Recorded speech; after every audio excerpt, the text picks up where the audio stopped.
അടുക്കള ദേശം അടക്കി വാഴും കട്ടബൊമ്മ രാജാവിതാ എഴുന്നള്ളുന്നേ. വന്നാലും മഹാരാജൻ വന്നാലും, വന്നാലും മഹാരാജൻ വന്നാലും. ആര് വരാൻ?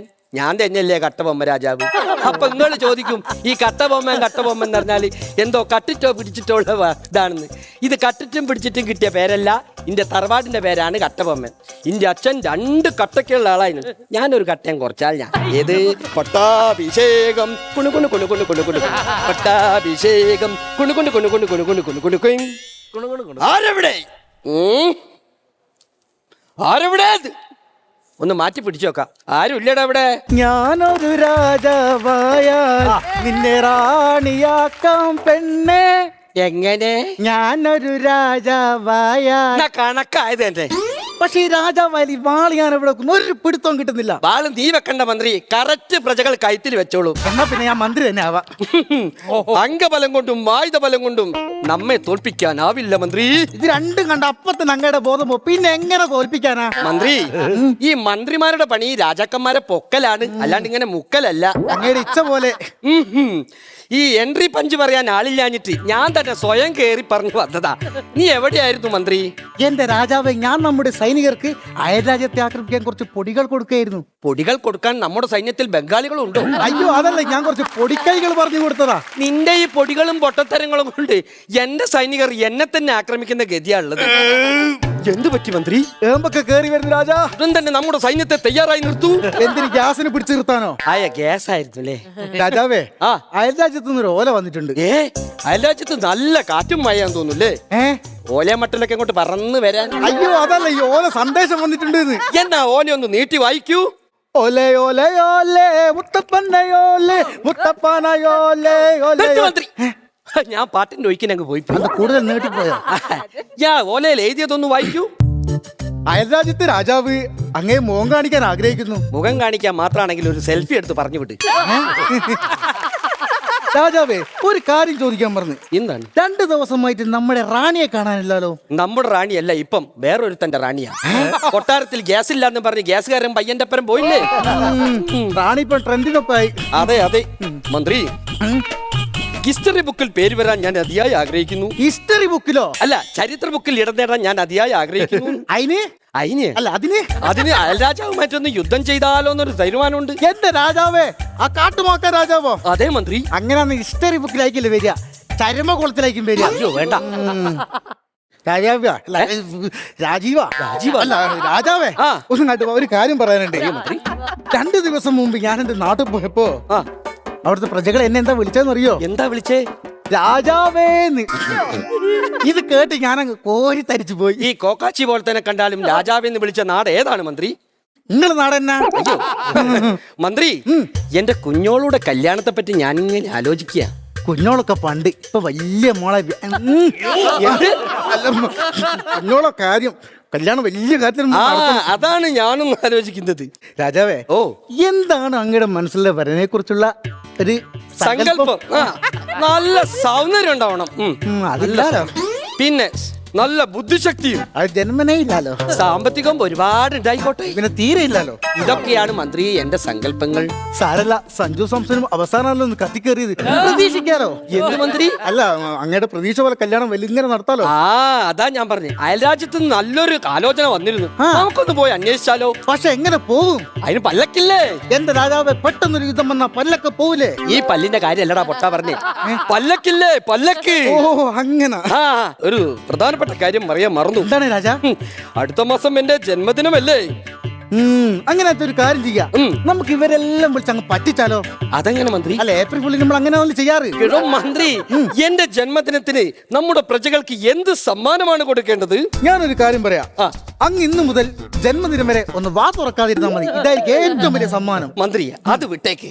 ഞാൻ വേറൊരു കാര്യം പറയാനുണ്ട്. പ്രധാന കാര്യം, എന്റെ ഇൻസ്റ്റ ആരോ ഹാക്ക് ചെയ്തിട്ടോ മന്ത്രി. പിന്നെ രാജാവ്, നിങ്ങൾ എന്നെ സംശയിക്കരുത്, അതായിട്ട് ഒരു ബന്ധം എനിക്കില്ല. അതെനിക്കറിയാം. നല്ല ബുദ്ധിയും വിവരമുള്ള ആരോന്നാണ്. അപ്പൊ നമ്മൾ 2 പേരുമല്ല, മൂന്നാമത് ഏതോ ഒരാൾ ഇതിലുണ്ട്. മന്ത്രി, അത് വിട്ടേക്ക്. 2-3 ദിവസമായി ഞാൻ ഡിപ്രഷൻ അടിക്കുകയാണ് മന്ത്രി. ഈ ഡിപ്രഷൻ. എന്റെ രാജാവ്, ഇങ്ങനെ ഒറ്റക്കടിച്ച കരള് പോകും. എന്നെയും കൂടി കൂട്ടിയായിരുന്നു. എടോ, ഡിപ്രഷൻ അടിക്കാൻ മനോവിഷമത്തിൽ ഇരിക്കുകയാണ്. ഓ അങ്ങനെ. എന്റെ ഈ വിഷമം മാറ്റാൻ ഞാൻ 2 വരി പാടിയാലോ? അപ്പൊ നാളെ മുതൽ അന്തപുരത്തിൽ പാലില്ല. അതെന്താ മന്ത്രി? അന്തപുരത്തിലെ പശുക്കളൊക്കെ കയറ് പൊടിച്ചോടൂലേ, പിന്നെ പാലെവിടുന്ന് കിട്ടും? അതേ കവർ പാല് വാങ്ങിയാ പോരെ. ഓ, അപ്പൊ പാട്ട് വിടാനുള്ള ഉദ്ദേശമല്ലേ? എന്നാ പാട്ട് വിട്ട് ഞാനൊരു ചോദ്യം അങ്ങോട്ട് ചോദിക്കാം. രാത്രി കാലങ്ങളിൽ കുട്ടികൾ കരയുന്നത് എന്തുകൊണ്ട്? കൊതുക് കുത്തിട്ടായിരിക്കും.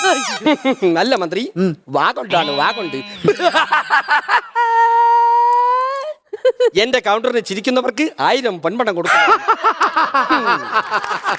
ടൈമിംഗ് ഇല്ലാതെ കാര്യം ചിരിക്കുന്നവർക്ക് ഒന്നും കൊടുക്കുന്നില്ല. രാജാവേ, എനിക്കൊരു കാര്യം പറയാണ്ട്. പറയൂ. എന്നോട് ഒരാള് പറയാണ് രാജാവിനെക്കാട്ടും ബുദ്ധി എനിക്കാണെന്ന്. എന്നെക്കാളും ബുദ്ധി നിനക്കോ? അതേത് മന്ന ബുദ്ധിയാടാ പറഞ്ഞത്? അങ്ങയുടെ പിതാവ് തന്നെ. അയ്യോ, എങ്കിൽ നമുക്കൊരു കാര്യം ചെയ്യാം.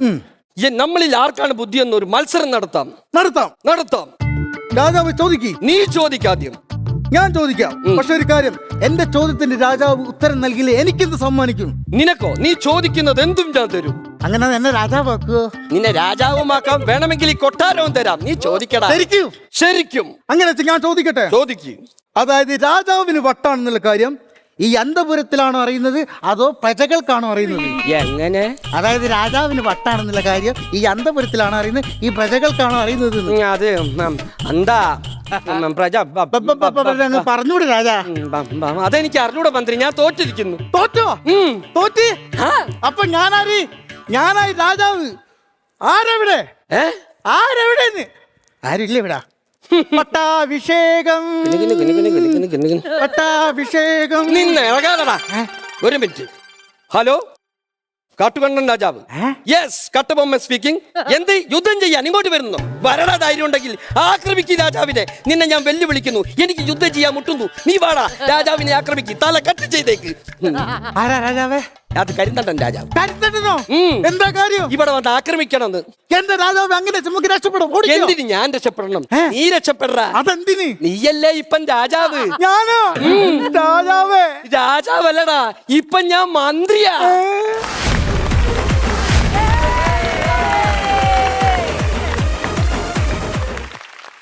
കൊറേ നാളായി നമ്മൾ ഈ ഒരു കോഴിക്കോട് സ്ലാങ്ങും ഒരു ബാലയൊക്കെ കണ്ടിട്ട് കൊറേ നാൾ അടിപൊളിയായിരുന്നു. അതെ, അത് രാജാവ് കോഴിക്കോട് ഭാഷ പറയുമ്പോണ്ടല്ലോ. അല്ല, എനിക്ക് ആദ്യമായിട്ട് ഒരു ഒന്നാണെങ്കിൽ ഫസ്റ്റ് ഓഫ് ഓൾ കോമഡി മാസ്റ്റേഴ്സിൽ സ്വാഗതം.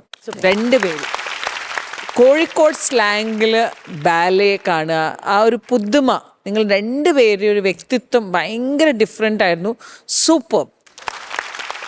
ഒരു വേദി കിട്ടി, ഇത്ര നന്നായി നിങ്ങൾ പെർഫോം ചെയ്തു, ഇത്രയും വലിയ വലിയ ഡയലോഗ്.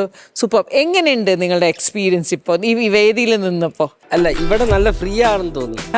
പിന്നെ അത് ഇതിനും അങ്ങനെ തന്നെയാണ്. ഓഡീഷന് വന്ന് ആദ്യം തന്നെ വന്ന് എല്ലാവരും ഏറ്റവും ഇന്ററാക്ട് ചെയ്ത് ഭയങ്കര കമ്പനിയൊക്കെ ആയി. നിങ്ങളൊന്നും പേടിക്കണ്ട എന്നുള്ള ഒരു ഇതില്ലേ, അതൊക്കെ വന്ന് നമ്മളെ പേടിയൊക്കെ മാറ്റിണ്ടായിരുന്നു. ഓൾറെഡി എന്തുണ്ടായിരുന്നു? നമ്മുടെ കൃഷ്ണരാജ് പറയൂ. ശ്രീരാജ് പറയൂ. ഓഡീഷന് വന്നപ്പോ നന്നായി ചെയ്യാൻ പറ്റി. അതെന്നാ ആങ്കറിങ് അങ്ങനെ അടിപൊളിയാന്നല്ലേ? ഒരാളെങ്കിലും പറഞ്ഞു. അന്ന് വന്ന് എനർജി ചെയ്തു. സ്റ്റേജസ് ചെയ്യുന്ന ആൾക്കാരാണോ അതോ ചെയ്യാറുണ്ടോ? നോർമലി സ്റ്റേജ് ചെയ്യാറുണ്ട്. ആണല്ലേ? നിങ്ങൾ ഒരുമിച്ചാണോ? അല്ല. സ്റ്റേജിന്റെ കാര്യം പറഞ്ഞപ്പോഴാണ് ഈ ചേട്ടൻ നല്ല കിഡിലമായിട്ട് സൗണ്ട് ചെയ്യും. അതായത് തിലകൻ സാറിന്റെ ശബ്ദം എടുക്കും. നമുക്കതൊന്ന് കേൾക്കാം. ഞാനൊന്ന് കേട്ടതാ. പിള്ളേരെ അങ്ങ് ഞെട്ടിച്ചേക്ക് ശ്രീരാജേട്ടാ. ഒരു ഗ്ലാസ് വെള്ളവും ഒരു മൈക്കും. ഒരു ഗ്ലാസ് വെള്ളവും ഒരു ഗ്ലാസ് വെള്ളവും മൈക്കും.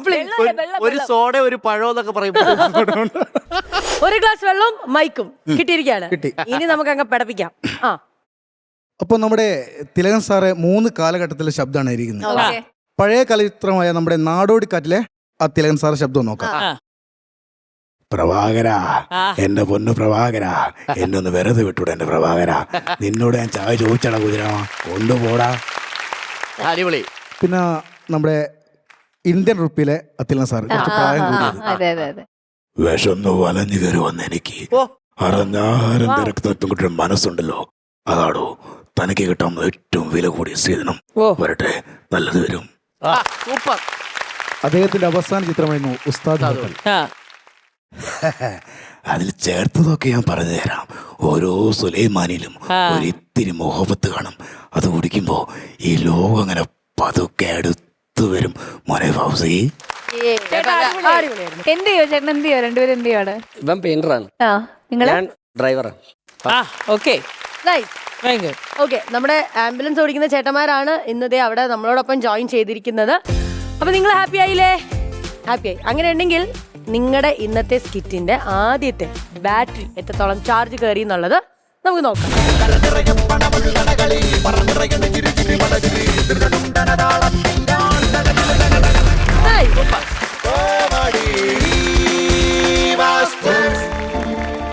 ₹14,000 ആണ് നേടിയിരിക്കുന്നത്. അപ്പൊ ശ്വേത ചേച്ചി 14,000 ഇപ്പൊ ക്രെഡിറ്റ് ചെയ്യേ. Congratulations, success. അപ്പൊ എന്തായാലും നമ്മൾ വീണ്ടും കാണും, അടിച്ചു പൊളിക്കും, നമ്മളെ ചിരിപ്പിക്കാൻ റെഡി ആയിക്കോ. ഓക്കെ.